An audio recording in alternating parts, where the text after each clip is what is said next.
السلام عليكم، أهلا بكم. معنا خبر من أخبار نادي الزمالك اليوم. الزمالك يتحرك سريعا لتحصين خوين بزيرة بعقد جديد خوفا من الإغراءات الخارجية.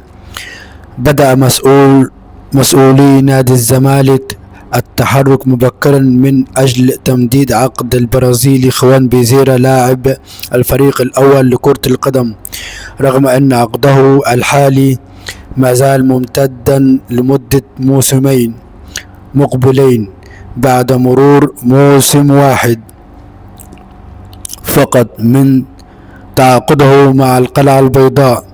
ويأتي تحرك نادي الزمالك في إطار خطة الإدارة للحفاظ على العناصر الأساسية داخل الفريق، خاصة اللاعبين الذين نجحوا في لفت الأنظار خلال الموسم الماضي، حيث أصبح بزيرة إحدى أبرز المحترفين في الدوري المصري بعدما قدم مستويات قوية مع الفريق الأبيض وساهم بشكل واضح في نتائج الزمالك بالموسم الأخير.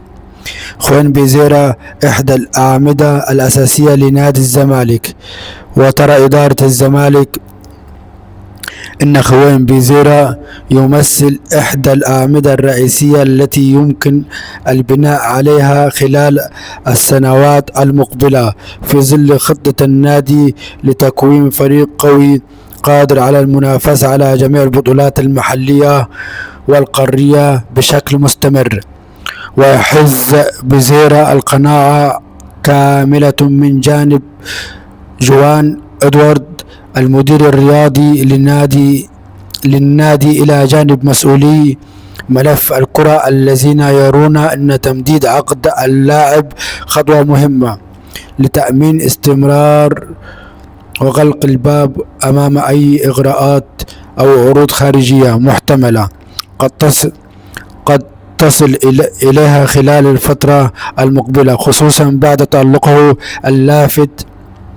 اللافت سر تفكير الزمالك في تمديد عقد بزيرا.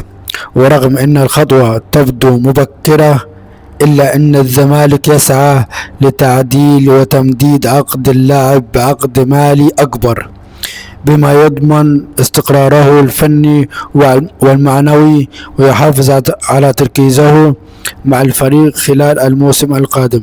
لا تنسوا الاشتراك في القناة وتفعيل زر الجرس، وشاركوا رأيكم في الكومنتات، وشاركوا الفيديو مع أصحابكم، وشكرا لكم.